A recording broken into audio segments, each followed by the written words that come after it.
The reason that I'm staying mediocre and the reason that I'm not taking advantage of this business, the reason I'm not investing in this business, the reason I'm not scaling up and growing and wanting to grow or with my families is that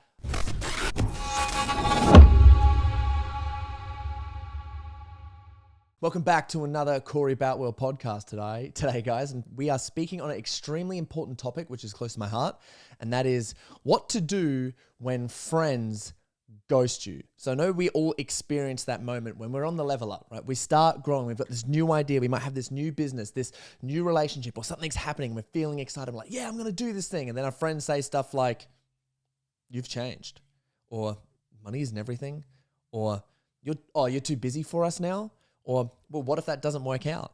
Or, why would you want to do that? Or, don't get too ahead of yourself. And you're thinking to yourself like, what the hell? I'm just trying to be me. I'm trying to go out here and do this extraordinary thing. And the next minute you feel like shut down. And it's like, what the hell is going on? And it's not just from friends. It's from family members, co-workers, and other people. I remember when working in a government organization, in organizational development, and just having that experience of just like mentioning my goals and my dreams to people and them just being like, oh yeah, just like seeing their eyes roll and just be like, that is tall poppy syndrome at its finest.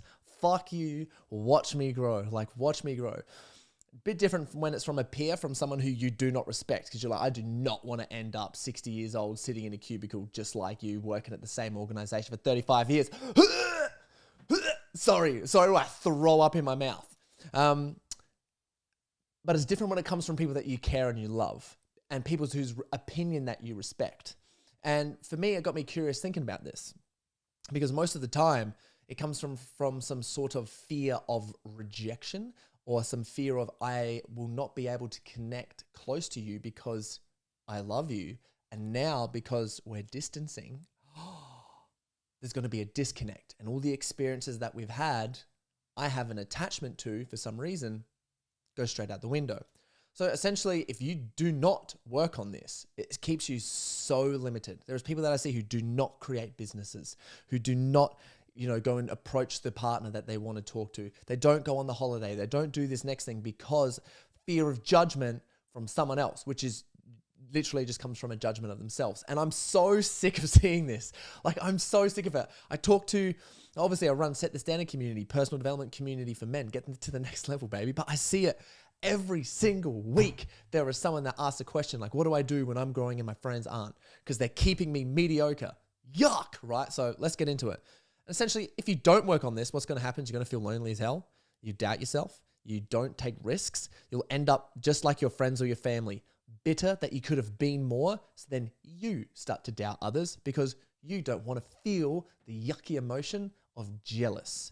And I think it's better to feel jealous and own your jealousy to someone rather than feel gross that you didn't take action on something that you know you must do.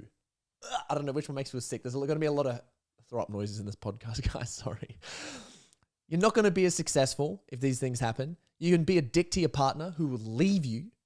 It is, you fail in a business endeavor, or you'll never see the world, or you'll never live up to your full potential. How gross is that? Never living up to your full potential? Yeah. Because we all know that we have so much in the tank and so much more to give. And relationships have this hierarchy that I teach and Set the Standard.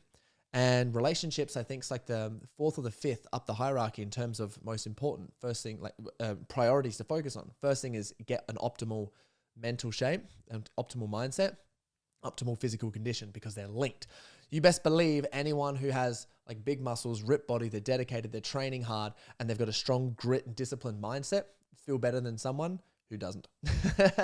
It's just psychology, right? This is so obvious that happens. But anyway, you work up the hierarchy and you get to relationships. And I believe that relationships is the most important, because that is the thing that turns the tide from, scarcity and trying to do things by yourself and, hustling really hard with no results and being busy and unproductive. And it's what makes you super productive. It's what makes you money. It's what makes you fulfilled. It's what makes, bring your life meaning, right? Is relationships with whoever it may be.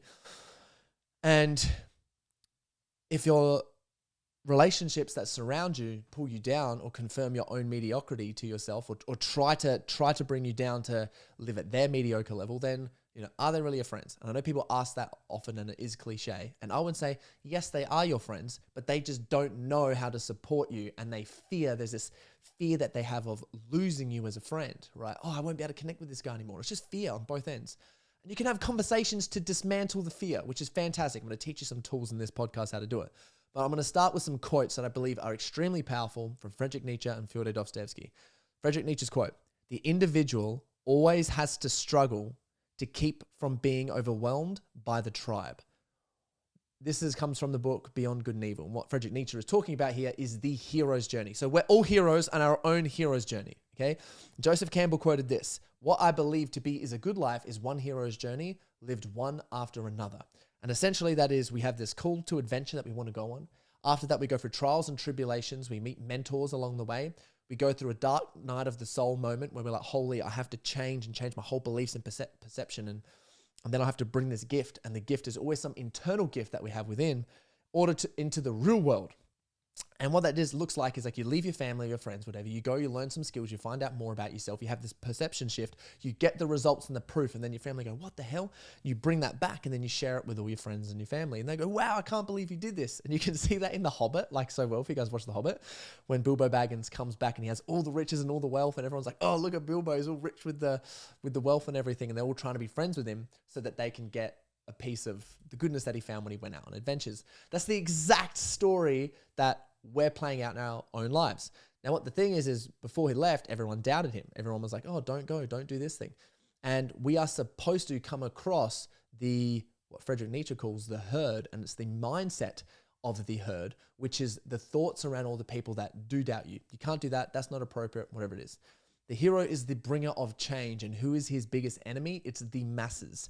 How hard is it? Try to convince. Imagine if there was like 100 people that believe that the sky was blue and you had to convince them that it was green, right? How hard would that be to try to convince all those people? But imagine, let's go the other way. Let's say 100 people believe the sky was green, right? And you knew it was blue. And they had like, they were like, no, it's green, it's green, it's green, it's green. You're like, what the hell? How can I prove this to them? And it isn't, if you fight them and then you get like a color code up on your phone and you try to get this color code up and you show all of them individually, they're going to be, and you say, look, that's blue and that's green. They're going to be, you're talking shit, right? They're not going to care. They're going to be like, no. And it's going to reinforce their thoughts in their brain even more. However, let's say, for example, you have the same color code thing and then you go and inspire like 1,000 other people who had no other perception on it. And then these people would all go, wow, we're going to have to believe him now because he's convinced all these other people and it must be true. Right? So it's influencing the masses. And one person can do that. And like you can do it, but you have to fight for it, right? It's not until you fight and fight and fight and fight and fight and fight and have powerful conversations and understand yourself and go through your own dark night of the soul and make sure you have your own moment of belief in yourself that you can get there. And when you get there, it feels incredible. It's like, wow. And that is the role of the hero. And that is the role that we're going to have, which is why it's so hard to do. And people don't want to do it. It's a lot more easier to remain comfortable. Which leads into Fyodor Dostoevsky's quote here. Quote this one: "To go wrong in one's own way is better than to go right in someone else's." So this is just another signal of follow your own path. Like be strong to your word. Make sure that you're integral to your vision and your mission to yourself and you fight for it and you're going down your own path. Because if you're going down the path of the masses, that's all of their paths, right? That they want you to go down. Not for any other reason that it's evil. It's just that they have beliefs around you and they have their own group think, have how things should be right. And if you go down that way, cool, you're one of us. You're one of us. You're confirming to us all our beliefs are right. If you have to change someone's beliefs and let them know that all their beliefs are wrong, that's an identity shift, which is really hard to do. So if you have your own identity shift and you can bring your own beliefs, that's how you can change. So I know this is getting really deep now in regards to I just want to start a business, or I just want to go traveling, or I just want to find a partner. But this is the psychology that we have to understand that is going through people's minds so that we don't have the small conversations of like, oh, fuck this guy, fuck this friend, or like, why are my friends all bringing me down? We want to understand this stuff that we can show up as the best version of ourselves and inspire them. Like, what's the point of having friends if you can't bring them along? And who cares if it's difficult and challenging? Let's do it. Unless, yes, you can't lead a horse to water. Like, you can lead a horse to water and like they're going to have to drink. But if you have a big enough outcome and big enough results because of you following your destiny, even if there's some conflict in the way, you've inspired them, great, you're a good friend, right? So what can we actually do about this? I'm gonna get to the practical side now. So what can we actually do? First one is there's some shadow work to look at, right? If you guys don't know what shadow work is essentially, Carl Jung coined it. It's the term of individuation, which is you becoming an individual or you becoming yourself, become who you are, right? And that the first step of that is having painful realizations about yourself. So I'm sorry, but not sorry, guys. But when you listen to my podcast, there's realizations that you're going to have and you're going to go, shit, I'm not who I thought I was, because I am inspiring to bring change to you so that I can help you become a better person. Yes, it's painful. Going to the gym and lifting, heavy weight on the bench press is painful, but you do it every day. You get a big chest. Let's go, right? So this is the same thing, but we're doing it with our own psyche and our own mindset. So let's get into it. So some questions that I would ask you is, why does it bother you if distance is created between you and the people you care about? Like, why does that bother you? And you think about that one for a second. Okay, why does it actually bother me? Second question, are you sad that the connection won't be as strong? Are you attached to the connection? How cool is that? Thinking caps on. Am I attached to the connection of the friendship? The reason that I'm staying mediocre and the reason that I'm not taking advantage of this business, the reason I'm not investing in this business, the reason I'm not scaling up and growing and wanting to grow with my families is that I'm going to miss out on this connection or it's going to be less. And that is my source of love. Meaning you are not your source of love and what you've created isn't your source of love. And I believe using a source of love as your family and your friends is important and you must do it. But there also must be a reason for you to fill up your own cup and be your own source of love, being in love with yourself and being in love with what you're creating, regardless of what they think, and having full trust and faith that when you do, that they will just believe in you and start to come with, even if they experience resistance first, no matter how far you go, right? No matter how far you go. And knowing that you can have conversations about that. I'll get to that in a second. The third question, do you have an addiction to their approval? This is some mummy daddy stuff, right? Do you have an addiction to their approval? So whether it was coaches, teachers, mum or dad as children, it's like, ask the question, when did we get approval from our parents? And for me, I realized any time that I did something incredible or I was the best or I won, so much approval, right? From the feminine side of my parents and from the masculine side, nothing, right? Absolutely nothing. So in regards to that, it was like kind of a double-edged sword. It was like, okay, if I'm not going to get any feedback, so I might as well try to be the best. So when I try to be the best is the only time that I get approval. So if I'm not perfect, something's wrong with me. So in my relationships or in my business, I have this thing where I must be perfect. I must be right. I must be the leader.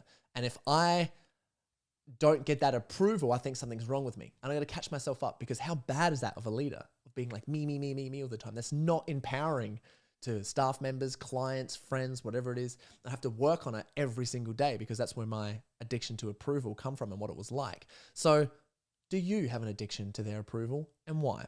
Next one, how would you respond if they grew fast and left you and then never talked to you again?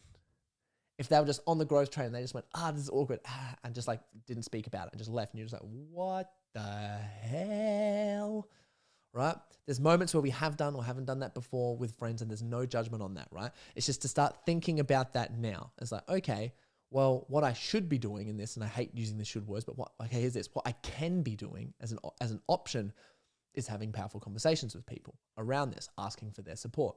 I'll teach you in a second. And the last question is, what is the insecurity and judgment you have of yourself for growing and leading and becoming excellent? Like, what is that insecurity and judgment that you have, right? So that's to answer some questions. And there's no judgment on the questions that you ask yourself. You just want to understand those. Okay, where am I at with these? How can they move? What bitter pills do I need to swallow? Where am I insecure? Where am I judging? And start thinking about it. Maybe journal it down, write it down in the notes in your phone. Like actually like physically have that done, and then start to talk about it. And you can own and take responsibility for your own insecurities and jealousy.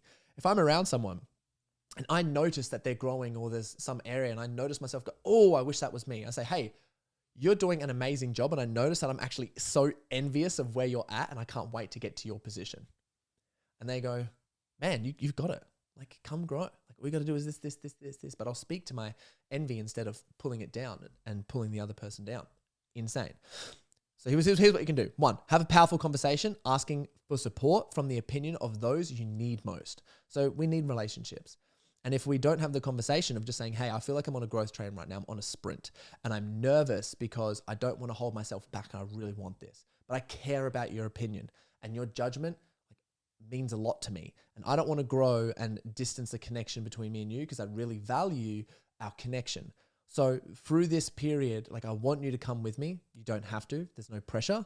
But what I need from you as a friend is your support. I want you to just encourage me, celebrate me, say positive things, compliment me. And if you see me getting down on myself, call me out on it. And that's what I need from you.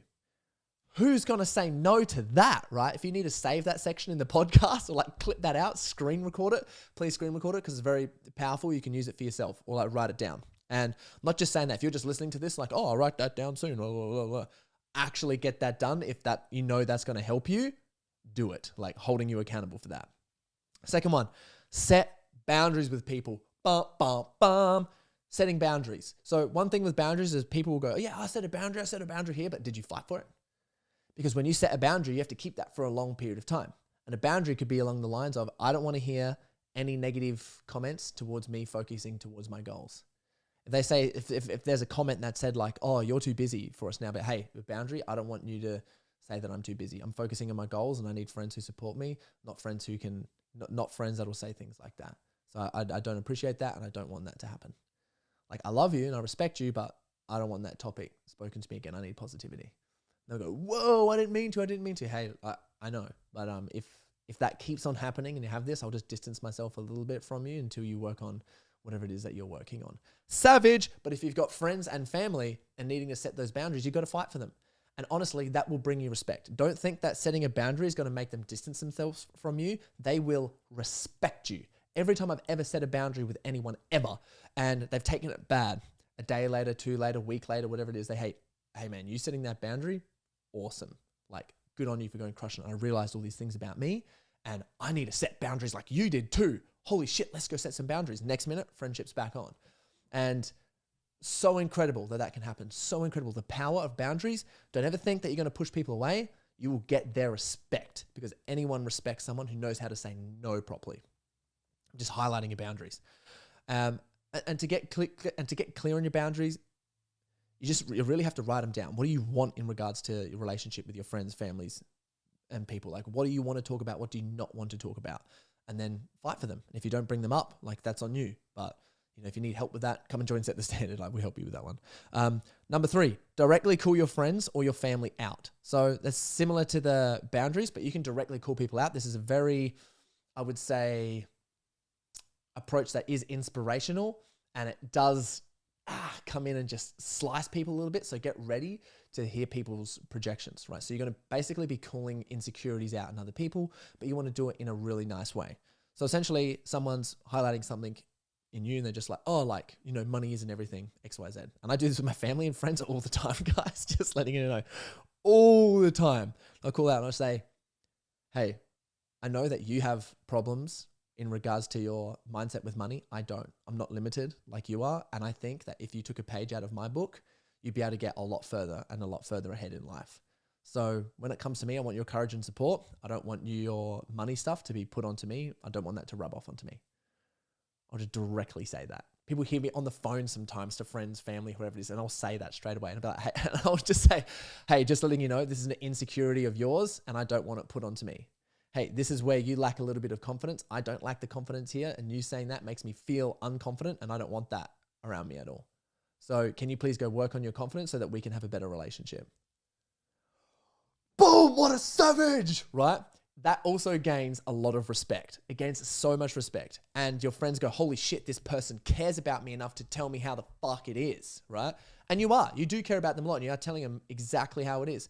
But you have to have a little bit of finesse around how you want to deliver it to call people out and being like, is what you just said then seems like it comes from insecurity. And it's and I believe that insecurity you just put onto me, and I'm not insecure like that. Just letting you know, I'm different to you when it comes to that. And that kind of makes me want to distance myself from you. I'm not going to because I love you, but I just don't want that language around me anymore because I need your support. What?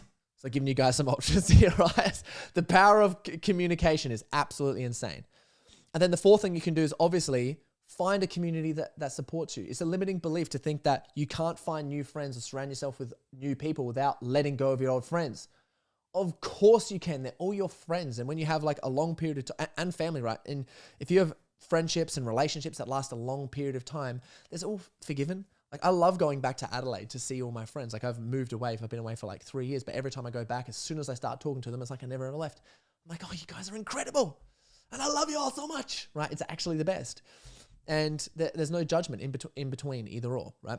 So you can find new friends, you can find new people that are inspiring, and then you can still keep, your old friends. But as long as you're living the best version of yourself and doing what you say you're going to do, and you're bringing new perspective, you're being the hero of your own journey, they're going to go, this is amazing. Being friends with this person serves me, right? And what you can do to do that is find communities. I think online communities are fantastic. School.com is crushing it. It's not a paid thing, whatever. I run my community off of School. And when I go and invest into coaching and they have a School group, I say, thank God, because I know where to go, who to talk to. I know what's going to be sick. The vibe of School, I think, is awesome. Alex Hormozy and Sam Ovens are in it. Like they created it, like Hormozy's bought into it. And it's so fantastic because there's amazing people on there. You can send them messages. You can create posts. You can do things that are inspiring. I feel that you can't do on Instagram and Facebook.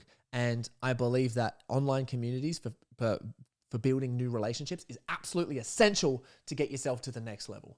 And then is meeting people in person. So finding the community or the niche that works for you with the people that fit your vibe and the skill set that you want to learn, and making sure that you're in the spectrum of, depending what you want to learn, of, I can learn stuff from these people. And this is the people that I want to be around because I want to be like the people that are in here. And if the people that are in here are like the people that are promoting it, awesome. This is going to be the best place ever. So go and meet people in that. And it's also giving people compliments. So when you're out and about, is looking at people, I believe in giving them little compliments, even DMs of just like, whoa, dude, that's amazing. So I'll commonly go through my day and express gratitude to people as much as I can. Like even when I'm in the gym, I'll say things to people. Like if I'm not because the gym I have, a lot of it is for me, that whole process, because my day is so social. So a lot of the time in my gym, I'm like, I just want to like train by myself. But if I see people who I'm like, that guy's got like, like he's jacked, he looks really cool, looks like someone I could be friends with, I'll compliment him. I'll be like, hey bro, what's up? Like training hard as fuck, respect. Something small as that. And they go, oh, thanks, bro. You know what I mean? Because people are not used to training as much in the gym. When I see people as well that I see their content or I see anything, in the real world, I'll like, if I'm riding past on a bike, I'm walking past, I say, hey man, I've seen your content. It's fucking amazing. Good job. Keep it up. I'll say that to everyone. And like, I literally did a podcast with Chris Griffin not too long ago. And I rode past him. First time I met him, I rode past him on a bike. And I was like, bro, I love your content. It's sick. He was like, oh, thank you. Like going past, and he was like, you rode past me on a bike and gave me a compliment. I was like, hell yeah, I did, bro. You made awesome content, right? So that's a real good way of making friends who are inspiring, because people who are inspiring want to be around people who inspire them. And if you inspire other people by genuinely complimenting them, that's how you make new friendships. And then they want to inspire you back. And then we're on this process of inspiration, which feels incredible. But I will do another podcast next on how to make inspiring friends, specifically give you guys some tools in the next podcast. But for now, you have no excuse whatsoever after this to go through the struggles of holding yourself back because people around you are like, no, right? No excuse. Go out there, have the conversations, book them in, call them, text them, speak to them face to face, whatever it is to help get you to the next level, because you deserve it, right? You're living this life and there's one life only, right? It's crazy. And all you have to do is get over the fear of the emotions that are in here in order to level up, take the big risk, invest in the thing. And when you do, your life just feels so fulfilling. So if you want help and support on this, come and join Set the Standard community. We've got a $200 a month membership that you can just join, come and go like whenever you want. It's a minimum of 3 months. We've got a 6-month and a yearly subscription on the Set the Standard Mastermind, and that's around $650 to $850 per month, depending how long you use it. So can't wait to see you guys in there. If not, and you like this podcast, please share it with a friend and follow us on the podcast so you don't miss, because I be posting these podcasts super regularly. Big love, guys. See you in the next one.